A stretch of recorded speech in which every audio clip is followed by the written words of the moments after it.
De lunes a viernes, Christian Barken nos invita a cultivar nuestro propio jardín para impedir que el desierto avance.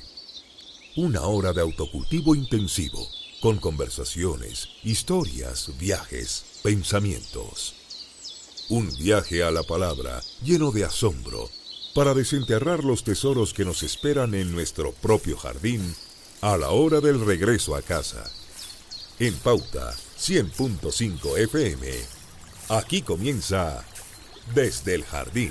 Lo esencial de toda exploración será volver al propio jardín y ver las cosas por primera vez, decía T.S. Eliot. O creo que lo decía, porque yo adapté un poco esos versos, me da la impresión, en una especie de reescritura que todo lector puede hacer siempre cuando lee. De hecho, estamos celebrando, en todas partes se celebra muy declarativamente, el Día del Libro, Día Internacional del Libro. Se hacen celebraciones, lo invitan a uno a seminarios, a colegios. Y uno dice, qué maravilla, hay un florecimiento del interés por la lectura, pero no siempre eso va acompañado de lectura. O sea, se habla sobre la lectura, pero no sé si se está leyendo, y todos los que están hablando sobre la lectura están leyendo. Yo por lo menos tengo en mi velador una cantidad de libros que no alcanzo a leer, que quiero leer, pero sí tengo uno que me ha acompañado estas últimas semanas y que lo había esperado con especial interés, un libro de Agustín Esquella, Democracia, Crisis, Decadencia o Colapso, editado por Editorial V, y lo he leído, lo he subrayado. Es un libro que incluso estoy empezando a regalar a algunos amigos, y me parece que es un libro que los ciudadanos, si es que todavía vemos ciudadanos, debiéramos leer. Debiéramos leer, y debiera este libro ser incluso un material interesantísimo para los colegios, para las universidades, para la conversación. De hecho, el día lunes, en Valparaíso, se hizo el lanzamiento de este libro en una conversación muy interesante en que estaba Agustín Esquella con otros dos contertulios, Daniel Mansuy y el director y fundador del Clinic, Patricio Fernández, conversando a partir del libro Democracia y de esta palabra que ha ido perdiendo brillo, ha ido perdiendo fuerza, se ha ido gastando como tantas otras palabras. La palabra libertad muchas veces también se ha desgastado, la palabra igualdad, ¿para qué decir la palabra amor? Por algo Rimbaud dijo, hay que reinventar el amor. La pregunta es, ¿hay que reinventar la democracia? La democracia entró, como lo podría sugerir el título, en una decadencia o en un colapso, o estamos en una crisis más de las tantas que ha tenido la democracia desde sus orígenes. Bueno, ¿y qué nos importa esto? Dirá alguien. ¿Le importa esto solo a los cientistas políticos, a los filósofos del derecho, como el profesor Agustín Esquella, o nos importa a todos nosotros? Bueno, el gran problema de todo esto es que nos hemos vuelto a veces en las mismas sociedades democráticas ciudadanos pasivos. Hemos caído a veces en un escepticismo que roza a veces con el cinismo. Criticamos, es habitual criticar a la clase política, criticar el sistema, criticar la democracia, pero no hacemos nada, no buscamos, no estudiamos. Bueno, aquí tenemos la oportunidad, tenemos un libro que hace un recorrido muy interesante, no diría didáctico, sino que diría con mucha claridad en el estilo que tiene, la prosa estupenda que tiene Agustín Esquella. Ustedes, quienes lo leen en las columnas de Mercurio, ya se la conocen. Va haciendo una historia de la democracia y va abordando distintas dimensiones de esta palabra. Y yo digo que él es como Guillermo de Ockham, el que colocaba la navaja sobre las palabras vacías. Y lo ha hecho ya antes con la palabra libertad, con la palabra igualdad, con la palabra fraternidad, pero faltaba esta palabra que hoy día tiene mala prensa, y es como la fea de la fiesta, pero que es tan importante y que es democracia y que tiene que ver con todos nosotros. Por eso le pedí a Agustín que viniera aquí al jardín a conversar conmigo, porque tengo muchas ganas de hacerle muchas preguntas sobre este libro en este día miércoles en que voy regresando a mi jardín. Esta es la hora del regreso. Saludo a todos los radiovidentes que me están escuchando en Temuco, en Antofagasta, en Valparaíso, en la querida Valparaíso, en Viña del Mar, en Santiago, y quienes nos escuchan en streaming en pauta.cl. Soy Christian Barken, vuelvo a mi jardín, como ustedes están volviendo probablemente a sus hogares, a sus casas, o están a lo mejor atrapados en un taco. Voy caminando por el Sendero de Hojas, este lugar de refugio que espero que sea también para ustedes un lugar, un oasis, por lo menos un oasis de conversación. Está la verja abierta y significa que Agustín tiene que haber llegado, soy yo el atrasado, y está efectivamente ahí Agustín sentado entre unas ligustrinas, unos helechos. Hola Agustín, qué gusto verte aquí en el jardín de nuevo. Muchas gracias por haber aceptado la invitación. Al contrario, gracias por tener una vez más la oportunidad de conversar contigo. Oye Agustín, bueno, me he quedado estuve en el lanzamiento el día lunes en Valparaíso, en esa sala que tiene tanta historia, ¿no? Bueno, tú la conoces muy bien, has sido profesora ahí, han habido varios profesores de leyenda, entre ellos Carlos León y tantos otros, de la Facultad de Derecho de la Universidad de Valparaíso.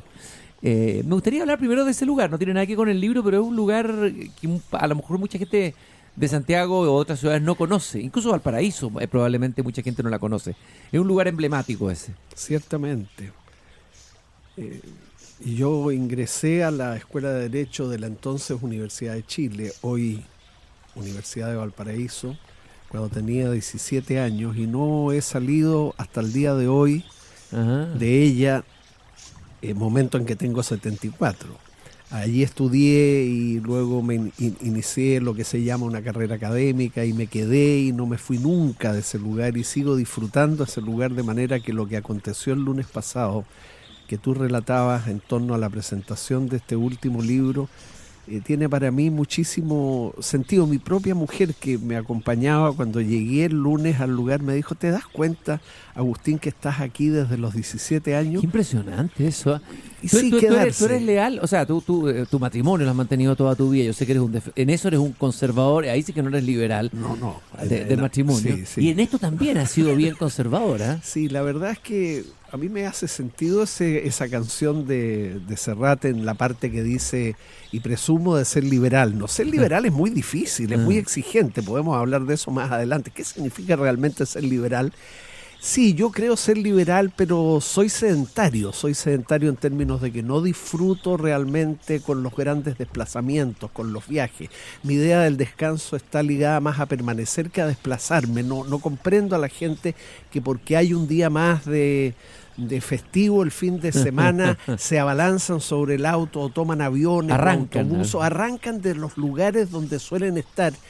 Y a mí me parece que si uno, el lugar donde acostumbra estar es un lugar que te conforta, que sientes que te protege, ¿por qué no quedarse en él? Ahora, puede haber también algo de falta de arrojo, falta de atrevimiento en mi caso, pero ¿qué le voy a hacer? O sea, allí donde te serenas más que en otros lugares, permanece. Y esa facultad de Derecho de la Universidad del Paraíso, antigua facultad de la Universidad de Chile, debe tener todas esas murallas, todas esas salas. Están cargadas de historia, maestros que tuviste. A ver, ¿cuáles son las resonancias mayores de ese espacio? Bueno, ese edificio que tú conoces muy bien tiene ya poco más de 60 años. Es un edificio universitario muy bello, cosa que es poco usual en Chile. Los recintos universitarios son más bien tristes, lúgubres, oscuros, con sillas, estas llamadas sillas universitarias que se desplazan, que nunca están en el mismo sitio. Tiene una serie de obras de arte traídas directamente de Italia que se incorporaron al edificio en forma de mosaicos permanentes o de estatuas. Tiene un mural de Valparaíso de Camilo Mori que es espléndido, que está entre el tercero y cuarto piso, o sea, no muy al alcance de la vista de los visitantes ocasionales. Y ha habido ahí, como tú mencionabas, también no solo hay belleza arquitectónica, historia, sino grandes personajes, juristas como Victorio Pecio, que le da el nombre al aula magna en que tuvo lugar la presentación. ¿Quién fue del Victorio libro. Pecio, digamos? ¿Cuál Victorio es la relevancia Pecio que tiene? Fue el director más importante que tuvo la Escuela de Derecho y aquel que consiguió, a través de una gestión espléndida, en su hora, hace 60 años, construir ese edificio, especialmente para la escuela. Y un edificio que tú ves que no obstante tiene ya un grado de deterioro porque cuesta lo suyo la mantención, un edificio que hizo historia en Valparaíso por su belleza, por las características inusuales. Si uno lo mira viniendo desde Viña, se parece bastante a un barco. no porque ahí se haya querido parecer un barco. Yo creo que ese edificio, el arquitecto no pensó hacerlo parecido a un barco, llegó a parecerse a los barcos tal vez por la proximidad que tiene, porque está en la avenida Rasuri, ahí 200 metros más al norte está el Océano Pacífico y ahí están los barcos. Hay una especie de mimetismo ahí. Me imagino que una facultad de Derecho que esté ahí tan encima del mar, tan cerca del puerto, eso da... algo pasa, algo tiene que pasar ahí, ¿no? Bueno, no sé, yo he tenido la suerte de ocupar por muchos años una oficina en el 4º piso, que es el último piso del edificio, y en consecuencia yo me levanto de mi escritorio y tengo una vista directa sobre lo que a mí me parece lo más hermoso de Valparaíso, que no son sus cerros, que no es su arquitectura espontánea, sino su bahía. La bahía de Valparaíso, sobre todo en épocas estivales, cuando las mareas están más bajas, como que el mar desciende un poco, tiene una belleza y una calidez que a mí me atrapa, de manera que imagínate, uno está en un escritorio a veces cansado, preparando una clase, corrigiendo pruebas, que es un gran fastidio para cualquier profesor, y de pronto te cansas, te fastidia y tienes la posibilidad de levantarte, caminar hacia una ventana a 4 metros y encontrarte con la bahía de Valparaíso. Eso es un tónico. Y bueno, y la sensación del puerto, que todavía es puerto, a pesar que es un puerto disminuido a lo que fue seguramente en su época de mayor esplendor, antes del canal de Suez, etcétera, etcétera, etcétera. ¿Tú estás de acuerdo con el proyecto del puerto ese que ha producido tanto debate y que ha producido divisiones al interior incluso de sectores políticos? Sí, en Valparaíso las discusiones se transforman en interminables y por transformarse en interminables no se toman decisiones.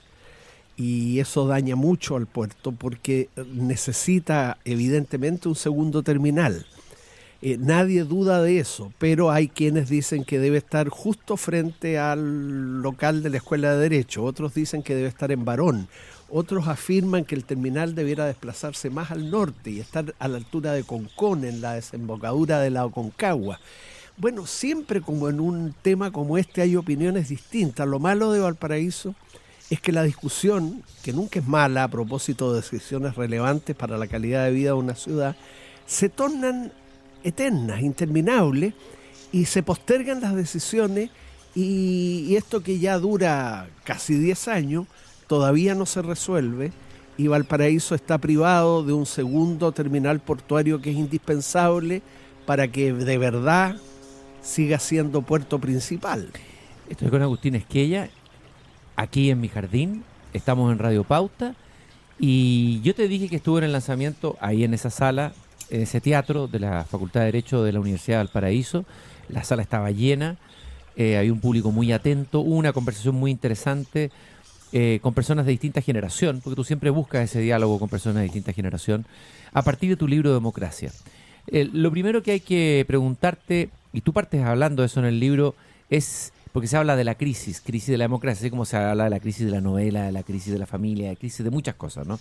Si estas son crisis permanentes, ¿siempre la democracia ha estado en crisis, o la crisis que está viviendo hoy en Occidente es una crisis más profunda o derechamente terminal?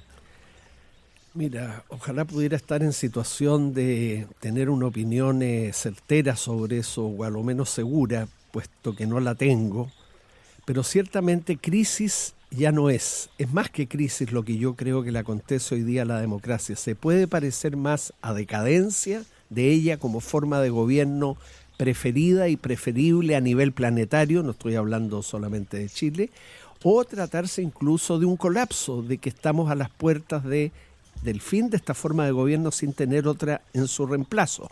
Podría ser también, y esta es una mirada más optimista, que estemos caminando, yo no lo sé, hacia una transformación de la democracia moderna que conocemos desde el siglo XVII, XVIII. Podríamos tener una otra democracia que yo no consigo imaginar. Yo llego hasta donde mi imaginación me lo permite y el sentido común me lo permite, que no es otra cosa que decir, si la democracia está claramente en problemas que son algo más que una crisis. A mí, Cristian, incluso ya la palabra crisis... Ya te molesta. Ya me molesta porque todo está en crisis. El fútbol, el gobierno, todo, la oposición, todo. La derecha, la izquierda, crisis el clima, crisis personales. Y me fastidia mucho cuando... Es una palabra comodín casi. Una palabra comodín. Y sí, verdad, incluso todos los seres humanos individualmente considerados vivimos en un estado de crisis. Y por lo demás la crisis puede ser algo tremendamente positivo. La crisis implica un cambio, una transformación, una posibilidad de una transformación. Sí. Albert Einstein por ahí tiene una frase, hace una alabanza de la crisis. Sí, pero eso también, Cristian, se ha transformado, creo yo, en un tópico peligroso, porque se nos recuerda cada vez que algo está en crisis, por ejemplo la democracia, que el ideograma japonés para la palabra crisis está compuesto de dos signos. Uno es peligro, y evidentemente en una crisis hay peligro, y el otro es oportunidad. Entonces nos dicen, mire, sí, una crisis representa peligro, pero también representa oportunidad. Es verdad. Pero cuando, por ejemplo, la clase política causa preferentemente una crisis política en un país, cuando se corrompen las prácticas de decencia mínima que debe haber en el manejo de los recursos públicos, y un político que puede ser en parte o totalmente responsable de eso te dice, mire, sí, estamos en crisis, pero no se olvide usted que crisis también significa oportunidad. A mí me subleva, porque está diciendo, aplauda entonces que estemos en crisis. Yo creo que lo de la democracia hoy día a nivel planetario, pero esto responde más a una intuición que a una mirada que yo haya afinado hasta sus últimas consecuencias, es más que crisis. Tú decías bien, la democracia históricamente, hablemos de la democracia moderna solamente, ha vivido constantemente en crisis, o sea, en problemas, digamos, en problemas que ha sabido sortear. En cambio, hoy en día, cuando las tres características definitorias de la democracia, representativa, participativa y deliberativa. La democracia moderna tiene esas tres características. Es representativa porque los electores... No siempre fue así, hay que aclararlo, ¿no? Ah, sí, claro. ¿Desde qué momento histórico reúne esas tres condiciones, digamos, y que la hacen ser la democracia moderna que tú dices? ¿Cuándo? Desde mediados del siglo XVII en adelante, y XVII y XVIII, para estas cosas no es posible establecer un momento exacto, pero en tanto representativa, la democracia moderna es completamente distinta de la democracia antigua, que con el mismo nombre, democracia, practicaron los griegos 5 siglos antes de nuestra era, y que practicaron también durante un tiempo los romanos bajo el nombre de república. Esa era una democracia directa, los propios ciudadanos reunidos en asamblea, que eran muy pocos los ciudadanos porque estaban excluidos los esclavos, las sirvientes, los extranjeros y desde luego, vaya injusticia, las mujeres. Esa democracia no operaba a través de representantes. La democracia moderna opera a través de representantes. Pero hay una crisis de la representación democrática, porque nuestros representantes, los concejales a nivel local, los miembros de los consejos regionales a nivel regional, los parlamentarios y presidentes de la República a nivel nacional, esos son nuestros representantes, a veces no se comportan como tales, o peor, se corrompen. Y será también porque el mundo ha cambiado, o estamos en... A ver, junto con esta crisis de la democracia se está dando esta especie de transición de un mundo predigital, digámoslo, a un mundo digital. Sería una dimensión, un mundo tecnificado, un mundo más masivo. Es decir, hoy día las democracias llegan a millones de personas. Ya no son, es mucho más difícil hacer democracia. Imagino una ciudad chiquitita como Quíos se llamaba, ¿no? La primera ciudad parece que tuvo democracia en Grecia, que hacer democracia en países como la India, ni pensar en China, no sé, en países de grandes poblaciones, etcétera. Entonces, hay también otros elementos que son también parte de nuestra época, de nuestro tiempo, un tiempo nuevo, que tal vez la democracia está quedando periclitada para resolver los desafíos del tiempo nuevo que viene. Mira, es probable, yo no lo descarto, pero quiero pensar más bien de que lo que se requiere en este momento de problemas de la democracia está un poco contra las cuerdas, está fatigada, está incluso comenzando a desprestigiarse por culpas propias, pero también por culpas ajenas, porque no pocas de las cuentas que se le suelen pasar a la democracia como forma de gobierno provienen de críticas o malestares que los ciudadanos tienen, más bien, aunque no se den cabalmente cuenta de ello, con el sistema económico imperante, con lo que yo llamo en el libro, Cristian, capitalismo neoliberal hegemónico.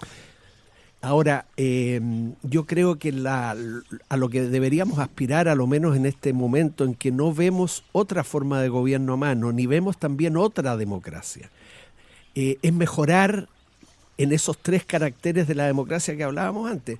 Si la representación en democracia está en crisis porque los representantes no nos representan o porque se corrompieron, si la participación otra característica de la democracia, está a la baja, como es evidente en todo el mundo. Los ciudadanos no quieren siquiera cada 2 o 4 años comparecer a votar en los locales de votación. Y si la deliberación, el carácter deliberativo de la democracia es su tercera propiedad y también está a la baja, porque en todo el mundo, en Chile esto es bien visible, aunque no tanto, no hemos llegado todavía a un extremo por fortuna, de que la calidad de la deliberación democrática, de lo que pasa en el espacio público, de cómo los actores políticos, partiendo por los ciudadanos, pero los agentes políticos, debaten entre sí, razonan entre sí, se dan razones unos a otros, ese debate está debilitado, empobrecido. Hemos ido perdiendo palabras también en el discurso democrático. Hemos ido perdiendo espesor también, ¿no? Sin duda. Espesor intelectual, ¿para qué decir? Ahora, la tesis central tal vez de tu libro Democracia es que hoy día se le exige mucho a la democracia y poco a la economía, y ellas dos tienen que andar juntas. Esta es una suerte de matrimonio, eso se habló en tu lanzamiento. El matrimonio que se ha dado hasta ahora y que ha resultado, entre comillas, mejor, ha sido el matrimonio entre democracia y capitalismo. Pero tú hablabas recién de capitalismo neoliberal o neoliberalismo, y es interesante ver si es posible hacer esa distinción tan claramente. Hoy día hay el capitalismo imperante, el capitalismo neoliberal, ¿es el único? ¿Es el que ha triunfado, el hegemónico? ¿O es posible otro capitalismo que no sea el capitalismo neoliberal, digamos? Bueno, así como en materia de liberalismo lo que hay son liberalismos. El liberalismo, pudiéramos decir, es un árbol como los que de alguna manera, aunque a una escala menor, nos acompañan en este jardín, oxigenando el aire que respiramos. La democracia haríamos bien en llevarla a un jardín para que se beneficie de la renovación del oxígeno, claro, que puede faltar en un estudio como en este, pero que no falta gracias precisamente a que tenemos unos vegetales maravillosos que de alguna manera están ayudándonos.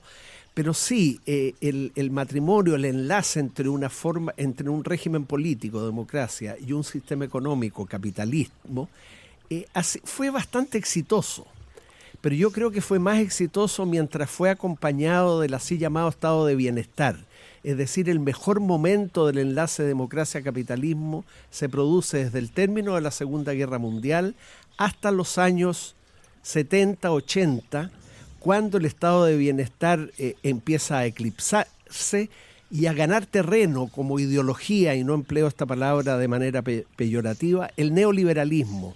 Es decir, una de las ramas del árbol liberal es el neoliberalismo.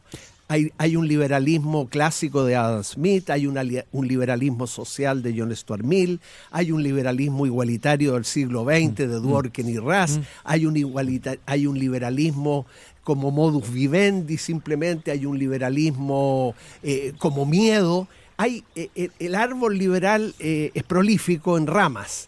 Y la rama neoliberal es la que terminó, creo yo, por ganarle a las demás ramas del liberalismo y por ganarle también al socialismo, desde luego, y por ganarle a la socialdemocracia.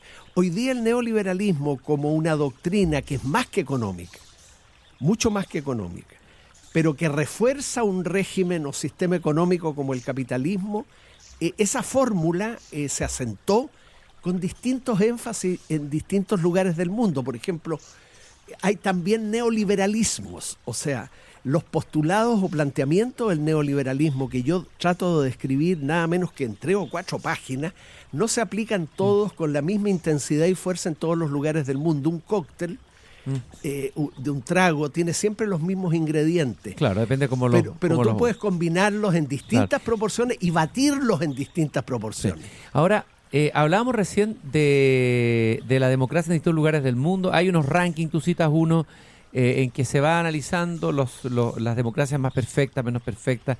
Y curiosamente Chile aparece como una democracia defectuosa en un ranking. Exacto. Que tú citas. Uno tendería a pensar que con todos sus defectos, la democracia chilena, comparada con otras democracias, incluso en Latinoamérica, es una democracia, no digo perfecta, pero digo una democracia bastante equilibrada, con defectos por supuesto. Pero ¿por qué es defectuosa la democracia chilena? Bueno, en el caso de la América Hispana, claro, Uruguay y Costa Rica ranquean mejor que Chile en cuanto a sus democracias. ¿Por qué crees tú que ranquean mejor Uruguay y Costa Rica? Yo creo que más bien la explicación, en favor de ello está en contra nuestra, en el sentido de que, como todos recordamos, aunque a veces olvidamos, lo que se repone en Chile en 1990 no es una democracia en forma, es una democracia limitada, una democracia protegida, la llamó Augusto Pinochet, una democracia que tenía límites o limitaciones bastante infranqueables que la hacían rankear bastante peor que hoy en el ranking de las democracias mundiales. Es cierto que se han ido corrigiendo instituciones heredadas de la Constitución de 1980, como los senadores designados, por ejemplo, y los senadores vitalicios, que eran una institución abiertamente no democrática. Pero como Chile se ha negado por el temor proverbial a hacer cambios importantes, a darse una nueva constitución que tanto en su origen como en su contenido pudiera satisfacer bien los requisitos de una democracia plena, nos hemos ido quedando atrás. Todavía tenemos instituciones no democráticas en Chile, como el propio quórum. ¿Cuál sería para ti un ejemplo en el mundo hoy, antes de ir a la pausa, de democracia plena, que te satisfaga, que te diría, a ti te gustaría como ciudadano vivir tal vez dentro de la democracia? Bueno, las democracias mejor ranqueadas son las democracias de los países nórdicos, también la democracia francesa, la democracia española.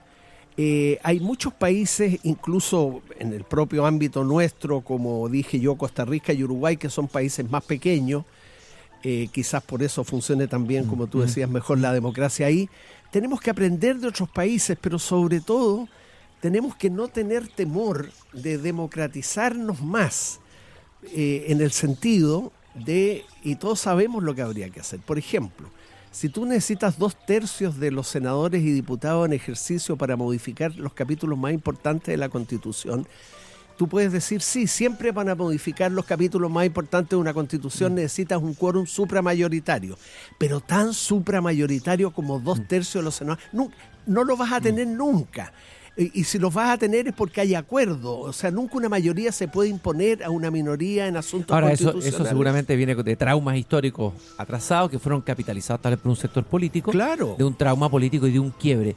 También habría que decir, antes de ir a la pausa, estoy con Agustín Esquella, autor del libro Democracia, que estamos comentando aquí Desde el Jardín, que los griegos tuvieron democracia, unos dicen que la inventaron, pero la pensaron, o sea, la tenían, pero la iban pensando en ese mismo momento. Los filósofos, Aristóteles, qué sé yo, Platón mismo, aunque era escéptico de la democracia, o era crítico, ¿no?, de la democracia como forma de gobierno.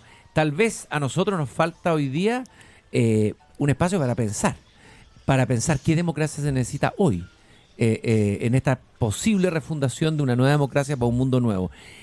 Te dejo esa pregunta, Agustín, mientras nos quedamos nosotros aquí disfrutando de estas plantas en este jardín. Tú sabes que tengo un chucao que de repente suena, para que no te asustes, hay un chucao por ahí que sale de repente del fondo del jardín. Vamos a una pausa y ya regresamos Desde el Jardín.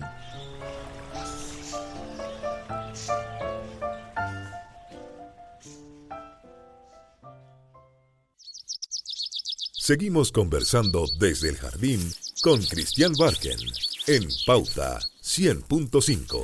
En los últimos años, Agustín Esquella se ha especializado en investigar ciertas palabras, en ir detrás de esas palabras, profundizar en ellas, palabras que uno va repitiendo y de tanto repetirlas se va perdiendo el sentido originario de ellas. Palabra libertad, la palabra igualdad, la palabra fraternidad y ahora la palabra democracia en este libro Democracia, Crisis, Decadencia o Colapso. Y Agustín, hay que recordar que la palabra democracia viene de una palabra griega, demos y kratos, gobierno del pueblo. Entonces, uno puede decir ya, pero eso es obvio. ¿Cuánta importancia tiene saber eso para entender cuál es la esencia de la verdadera democracia y cómo se puede jugar una democracia como más democrática o menos democrática desde tu punto de vista? Bueno, el origen de las palabras siempre da una pista relativamente segura sobre ellas. Y demos, pueblo, kratos, gobierno. ¿Por qué gobierno del pueblo? Porque como hablábamos el lunes en la presentación con Mansuy y Patricio Fernández, en Valparaíso, en la presentación del libro, hay un sinfín, enhorabuena, de decisiones individuales que cada persona puede adoptar libremente en uso de su autonomía, estudiar Derecho o estudiar Arquitectura, ser de Colo-Colo o ser de Santiago Wander, preferir ir al estadio, al cine o al hipódromo, comprarse un tipo de vestimenta u otro. Hay también decisiones grupales, de pequeños grupos acotados, por ejemplo, un club de personas que se reúnen, los socios, y toman decisiones vinculantes, pero solo para ese grupo, o un simple grupo de amigos que por la noche dice, pongámonos de acuerdo, vamos al cine o nos quedamos en la casa comiendo unas pizzas. Esas decisiones individuales y grupales están sustraídas al tema que nos ocupa. Pero más allá de esas decisiones individuales y grupales, hay lo que los teóricos de la democracia llaman decisiones colectivas. Decisiones que es preciso tomar y que vincularán de manera obligatoria a toda la sociedad. Ya no a un individuo, ya no a un grupo de individuos, sino a toda la sociedad, por ejemplo, a toda la sociedad chilena. De manera que es ineludible que nos preguntemos, aunque la pregunta suene autoritaria, ¿quién debe gobernar? ¿Quién tendrá la competencia para tomar esas decisiones que son vinculantes para todo? Por ejemplo, ¿cuánto del presupuesto nacional irá a defensa? ¿Cuánto del presupuesto nacional irá a salud?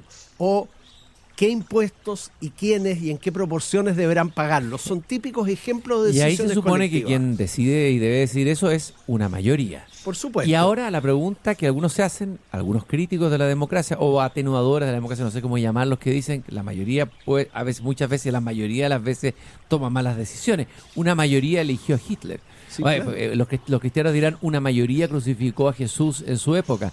Una mayoría, entonces hay un peligro ahí, el peligro de que la mayoría vaya tomando, que en momentos de crisis, sobre todo las multitudes de las mayorías se comportan a veces, y eso está estudiado sociológicamente, de acuerdo a ciertos estados de ánimo. Y uno de los estados de ánimo es el miedo, el pánico, la paranoia, que es capitalizada por líderes populistas que son elegidos al interior de las mismas democracias. Lo estamos viendo en Europa. O sea, ¿cómo la democracia equilibra eso y no impide que esta mayogritocracia se transforme en llevar al abismo a los países, digamos? Mira, la regla de la democracia, y esto lo apuntan muchas veces sus enemigos, es puramente cuantitativa. Pero en verdad, no me cansaré yo de repetir, es siempre preferible contar cabezas que cortarlas. En consecuencia, si la democracia cuenta cabezas, bien, eso podrá parecer insuficiente, pero peor son aquellos regímenes que cortan las cabezas de los opositores, de los disidentes. Ahora bien, la democracia tiene el gran mérito cuando se la practica bien, y es en eso también donde estamos al debe. Permite que todos los puntos de vista libremente, sin exclusión de ninguno, concurran al espacio público, dialoguen entre sí, se den razones pro y contra y se sienten las bases para poder llegar a acuerdos, a transacciones. Esto en el conjunto de la sociedad o si tú lo miras reducido en un parlamento. La democracia facilita eso, pero no fuerza los acuerdos, lo facilita. La democracia no nos obliga a ponernos de acuerdo, simplemente dice, mire, encuéntrense, conversen, dialoguen, dense razones, persuádanse unos a otros o por último trancen, acuerden algo, pero si no se ponen de acuerdo, cosa que es natural en una democracia, no se avergüencen.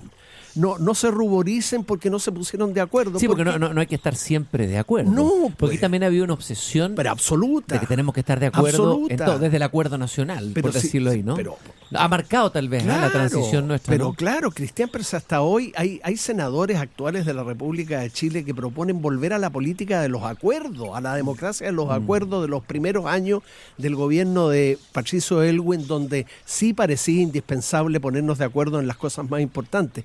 Y precisamente porque la democracia es realista, sabe que el acuerdo puede no producirse, provee una de sus reglas más importantes, la regla de la mayoría. Mire, agotada la discusión, si no hay acuerdo, como hay que tomar decisiones, hay que decidir, por ejemplo, cuánto va a salud el presupuesto, cuánto va a defensa, si no nos pusimos de acuerdo, regla de la mayoría, que se aplica en las elecciones de los representantes, ganan los que tienen más votos, y que se aplica también al interior de los órganos de gobierno, concretamente en el Parlamento, donde pasa lo mismo que en el gran espacio público. Se encuentran, discuten, dialogan, tratan de llegar a acuerdo y si no, se vota. Le tenemos miedo a la regla de la mayoría en Chile, producto del trauma de una dictadura y producto también de que durante los primeros años de la dictadura practicamos una política de acuerdos muy acentuadamente convenida, pero que no tiene por qué ser la clave para la democracia del 2018. Le tenemos miedo, ahí sería interesante hacer como un psicoanálisis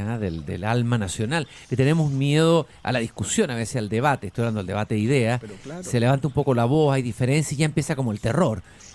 Algo malo está pasando acá. Hay algo ahí muy atávico en Chile tal vez. Le tenemos miedo a la discusión y solemos tener a las discusiones por conflicto. Y a los simples desacuerdos, a las simples desavenencias por graves desacuerdos. Fíjate, Cristian, que es usual en Chile, en una sobremesa o en un recinto universitario, cuando una persona le sale al encuentro a otra con argumentos y emplea un tono de cierta convicción o incluso de cierta se siente vehemencia, como agresión. Claro, lo procesan como se agresión. Se confunden los estados de ánimo con las ideas. Claro, ya están peleándose. Están peleando, Chile. claro. En Chile discutir es pelear. No puedes discutir perfectamente sin pelearte, sin llegar, sin irse a las manos, sin siquiera orillar el conflicto. Pero en Chile, si se levanta un poco la voz, como tú decías, inmediatamente alguien trata de apaciguar como si estuviéramos a punto de irnos a las manos en circunstancias de que los debates no solo son indispensables, mejor si se llevan adelante con convicción. ¿Cómo puede ser, Cristian, que en Chile casi todas las personas tengamos convicciones solo en materia de fútbol? La única camiseta sí, que verdad, nos ponemos de verdad es la de Wander. Claro, yo no dice en los asados aquí no se convierta ni de política ni de religión. Ni de religión, pero ¿y de qué vamos a hablar? Tampoco claro. De filosofía, tampoco de cine, tampoco de literatura. A nadie pareciera ya interesarle tener opiniones sólidas. Bueno, eso mismo va debilitando la democracia en el sentido que los ciudadanos que no discuten, que no conversan, que no asisten a confrontamientos de puntos de vista, partiendo desde los jóvenes, finalmente no están vivenciando lo que es una democracia. Y una democracia es un sistema vivo, donde la discrepancia se manifiesta, donde existe espacio para esa discrepancia, incluso espacio para la pasión política, que no necesariamente tiene que traducirse en violencia, etcétera. O sea, ahí hay un problema serio de... Claro, la discusión no es contraria a la democracia es discusión. O sea, cuando hay democracia, precisamente porque la hay, se discute, se debate, siempre en pos de llegar a algún tipo de acuerdo o transacción de acuerdo.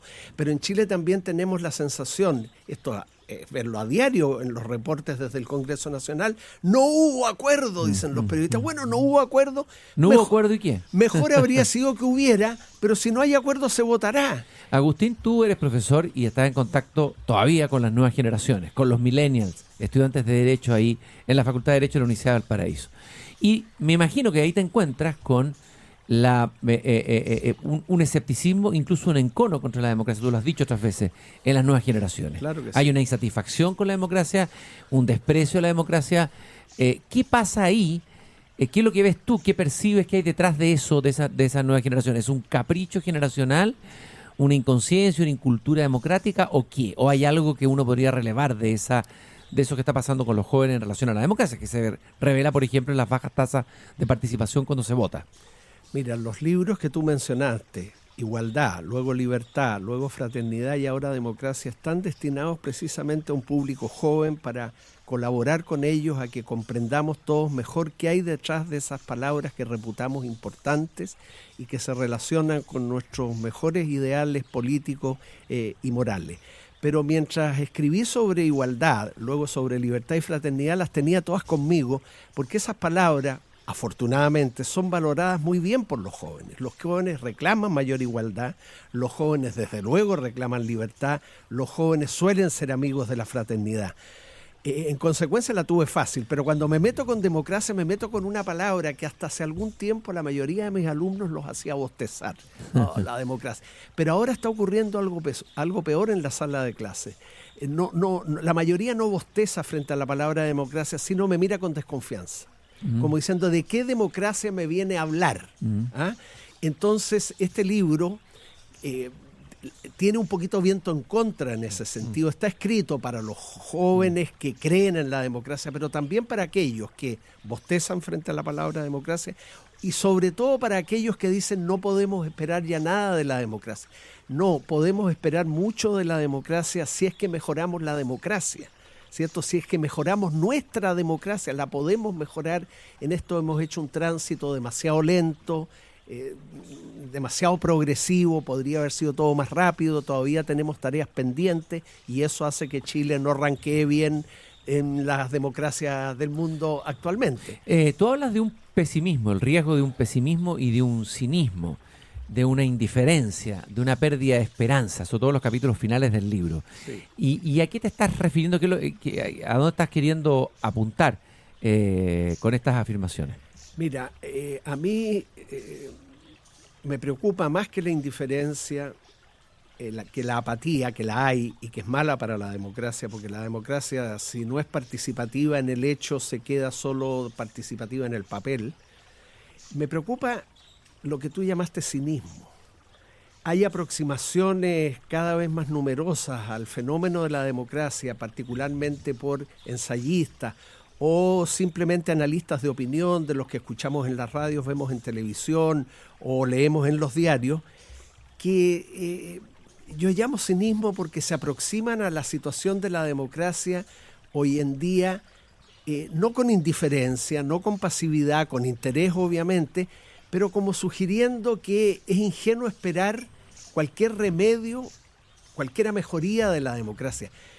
Esta pléyade de columnistas, entre los que yo me puedo contar también desde luego, que cuando hablan de democracia están como sugiriendo al lector, a mí no me meten el dedo en la boca, no se puede esperar mucho, resignémonos.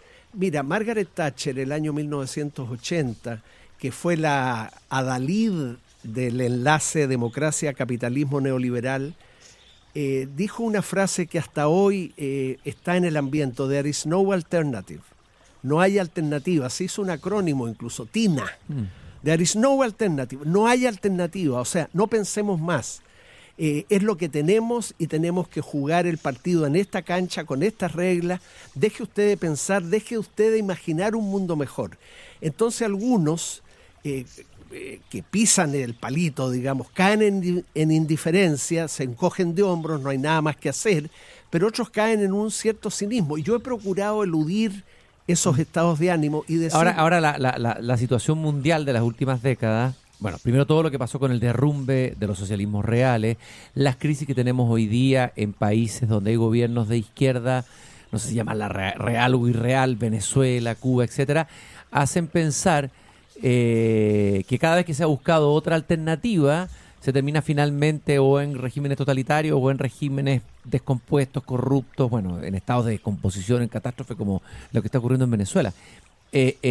Pareciera que ese argumento de Margaret Thatcher pudiera tener razón, como que no hay un mundo fuera del capitalismo o del capitalismo tal como lo conocemos. Pero como hay capitalismos, si vamos a ser capitalistas en el sistema económico, y yo no tendría objeción contra eso en lo inmediato, ¿qué capitalismo? Porque hay capitalismos. No es el mismo el capitalismo finlandés que el sueco, que el alemán, que el francés, que el chileno, que el brasileño.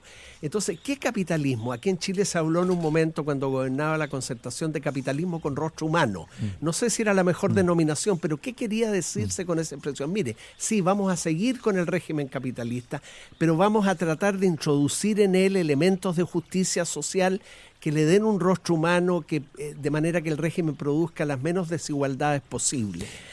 La alternativa al capitalismo neoliberal hegemónico es, diría yo, el mismo capitalismo, pero no neoliberal. En ese sentido, tal vez la izquierda debiera salir a la calle a defender el capitalismo. El capitalismo no neoliberal, en vez de criticar e impugnar, porque en perder el tiempo en hablar contra el capitalismo, porque es un discurso anticapitalista, decir, hay un capitalismo posible que no es necesariamente el neoliberalismo. O sea, qué absurdo perder el tiempo y gastar la pólvora en modelos que ya están fracasados, digamos, claro, como son los... La izquierda anda muy confundida. Yo me siento una persona de izquierda y también tengo mis propias confusiones, pero ciertamente cuando de la izquierda tú celebras regímenes como la dictadura de los hermanos Castro, que acabó siendo una dictadura familiar, lo peor. Una dictadura familiar, nepotista, nacionalista. Pésimo. Cuando celebras un régimen como el de Chávez y posteriormente el aún peor de Maduro, cuando no te atreves a condenar a Daniel Ortega en Nicaragua, desde la izquierda nos estamos haciendo una zancadilla ciertamente, porque la alternativa a un capitalismo neoliberal sería un capitalismo no neoliberal. Mira, Los socialismos reales, que no fueron otra cosa que implacables dictaduras comunistas, no son una alternativa hoy, salvo para una mínima proporción de personas que sigue creyendo en eso, ¿cierto?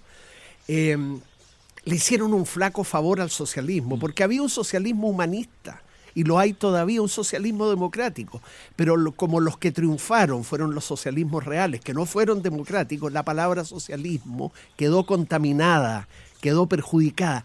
Lo mismo que le está pasando hoy día a la palabra liberalismo. El liberalismo es una doctrina muy estimable en lo político, en lo económico y en lo ético.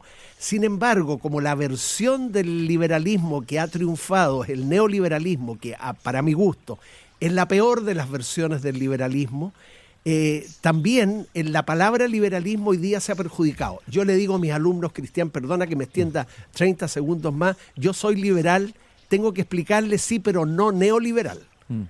Y cuando le digo simpatizo con el socialismo, tengo que decirle sí, pero no con el socialismo marxista. Ahora, tú, por ejemplo, deslizas ahí en tu libro, hablas de John Stuart Mill, que es un personaje bien interesante y fascinante, que me gustaría que nos contaras un poco quién fue, a quienes no lo conocen y nos están escuchando.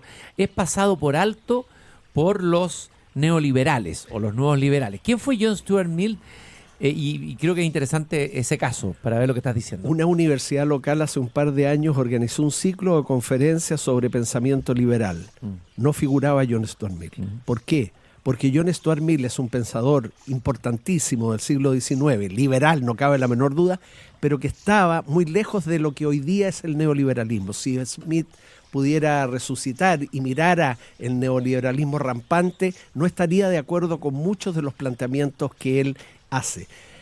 John Stuart Mill fue un tipo que, además de escribir un precioso libro titulado El sometimiento de la mujer, un libro que se publicó allá por 1862 en Londres, causando un gran escándalo porque abogó con fuerza en favor de la igualdad de derechos políticos, domésticos y laborales de las mujeres. ¿Sabes que ese libro, estas cosas raras que de repente, afortunadas que pasan en Chile, a los 3 años tuvo una traducción en Chile por Martín Navarro, una intelectual sobrina de Diego Barros Arana? Imagínate el escándalo que causó en Chile la traducción de ese libro. Martina cargó las tintas, le puso, no el sometimiento de la mujer, le puso la esclavitud de la mujer, la dominación de la mujer. Bueno, Mill, además de escribir ese libro, pionero en la historia de los derechos de las mujeres, escribió ese maravilloso libro que es sobre la libertad, donde se explica muy bien cómo entiende el liberalismo la libertad.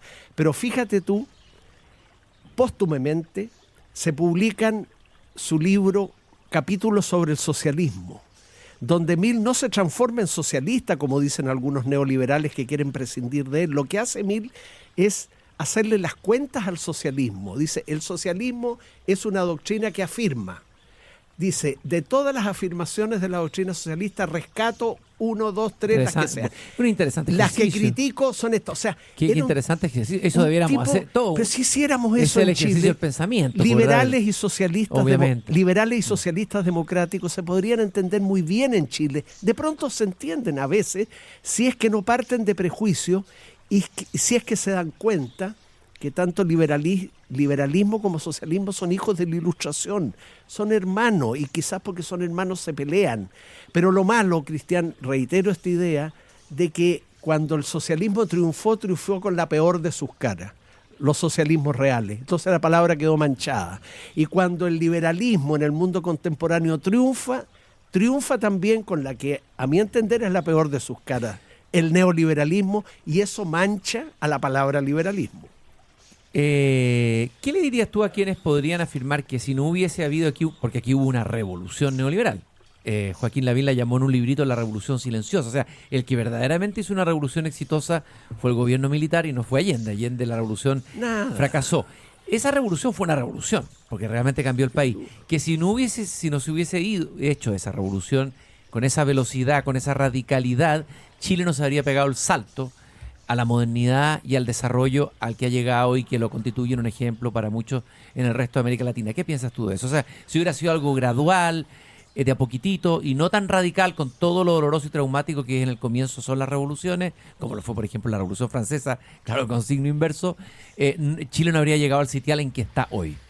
Mira, Friedrich Hayek que es el principal representante intelectual de lo que llamo yo neoliberalismo. Es como el Marx del neoliberalismo, Es ¿no? como el Marx del neoliberalismo, y tan cortante y tan dogmático como el neoliberalismo. Se parece bastante al marxismo en términos... Se tocan, ¿eh? Se tocan los topan extremos. como todas las visiones que Increíble. pretenden ser únicas, dominantes, hegemónicas, sin fisura. Bueno, Hayek estuvo en Chile 2 veces y celebró al general Pinochet.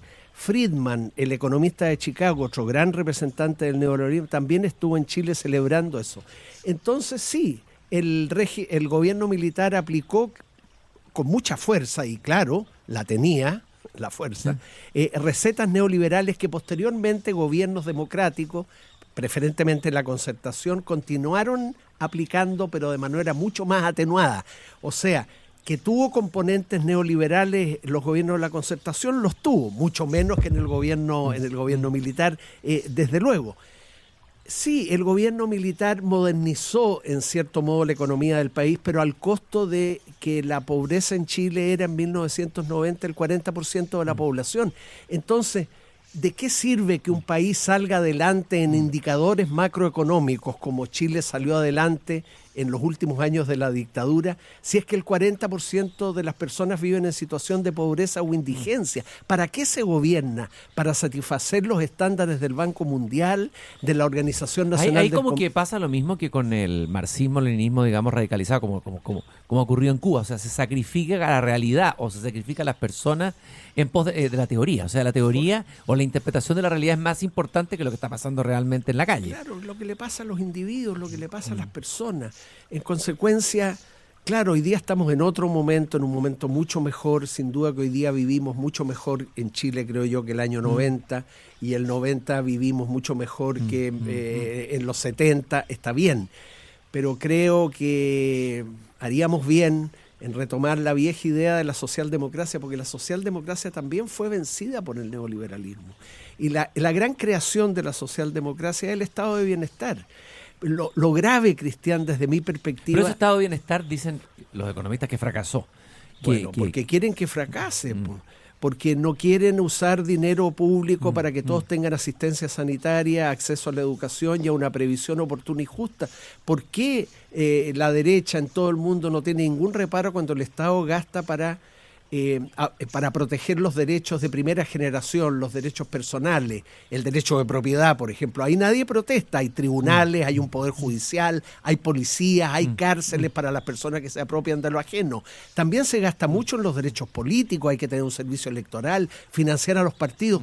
No quieren financiar el acceso de todos a lo que una minoría tiene asegurado, como es el acceso a la salud y a otros bienes básicos, que son básicos, Cristian, no porque uno los bautice de esa manera, sino porque si las personas no tienen garantizado un mínimo de acceso en términos de calidad a asistencia sanitaria, a educación, a vivienda, a previsión, esas personas no son libres. ¿Qué libertad puede tener una persona que no come 3 veces al día? ¿Qué libertad puede tener un individuo de desarrollar una vida plena, un proyecto de vida personal si gana el sueldo mínimo? Entonces, satisfacer derechos sociales como los que mencioné no solo constituye un acto de justicia en términos de la dignidad de las personas, sino también proporcionar la base indispensable para que esas personas puedan desarrollar la vida que quieren y no la vida que se ven forzados a llevar para conseguir el poco dinero con que pueden alimentarse en el mes. Aquí en este mismo jardín 2 veces estuve conversando con Carlos Peña, lanzando un libro de filosofía, y otro que era lo que el dinero sí puede comprar, en que rebatía ya no me olvidé el nombre, a Michael Sandel. Sí. Carlos Peña tiene una visión mucho más positiva de esta modernización realizada en Chile. Tú trabajas con él, lo conoces, yo creo que son amigos. Participa el directorio de la Universidad de Hugo Portales. ¿Cuáles serían? Los dos son columnistas del Mercurio. Y podría ser definido como pensadores progresistas, por decirlo de alguna manera. Los dos tienen muy buenas plumas. ¿Para qué te vas a seguir alabando acá? Porque si no va a ser demasiado y te vas a sentir incómodo.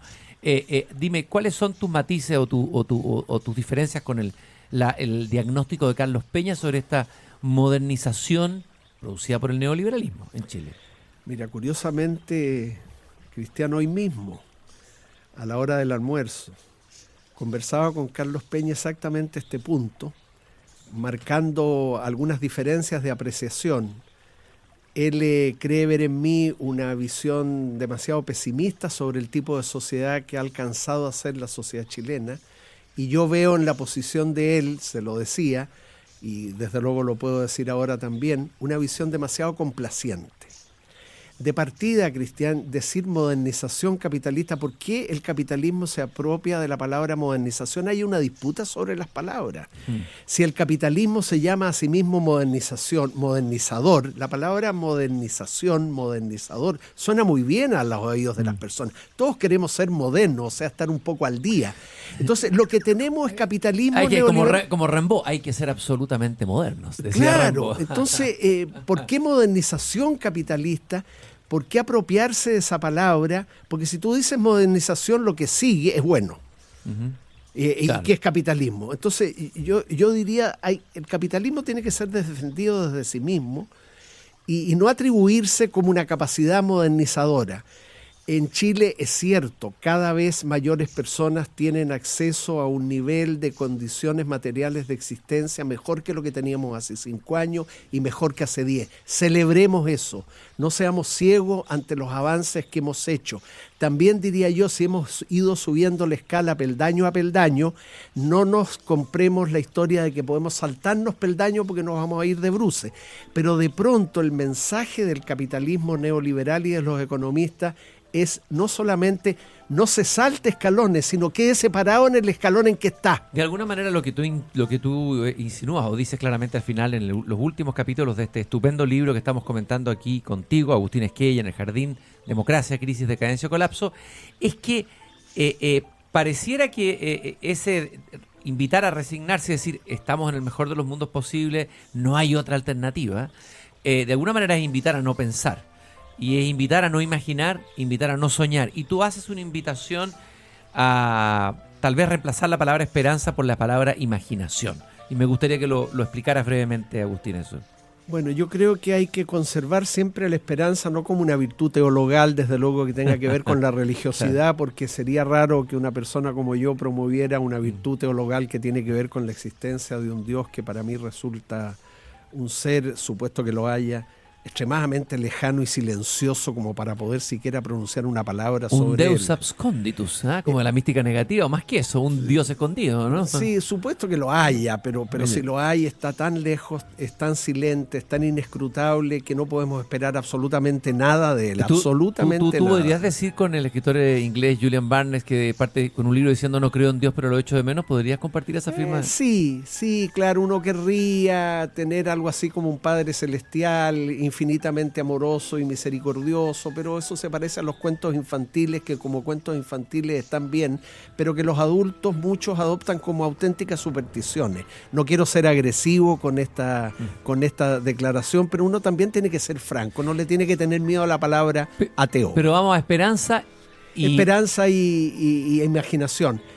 Esperanza, es decir, las cosas pueden ser mejores. No digo que haya las cosas, la sociedad actual puede ser mejor. La pregunta es ¿qué tenemos que hacer para hacerla mejor? No tenemos que dar la vuelta de campana, pero tenemos que mantener una luz de esperanza en el sentido de que las cosas pueden ser mejores de lo que hemos conseguido.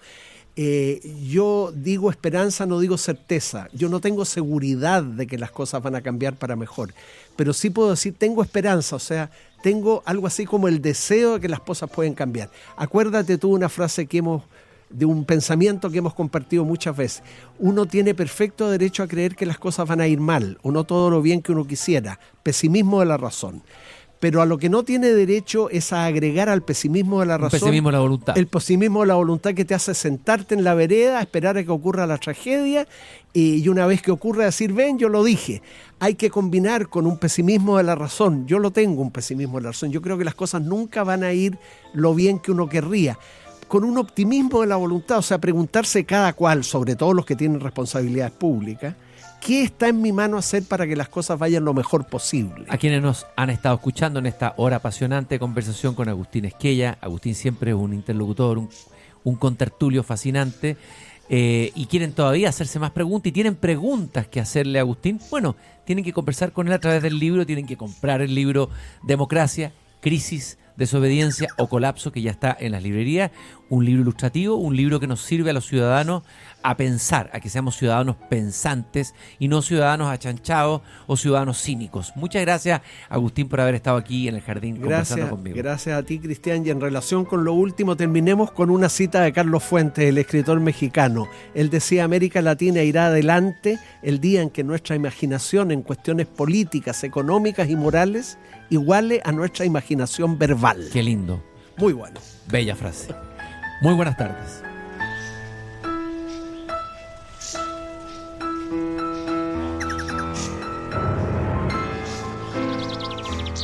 Es hora de entrar y cerrar la puerta por hoy. Mañana, Christian Barken nos invita a volver a salir al aire libre para cultivar las ideas y las palabras desde el jardín, en Pauta 100.5.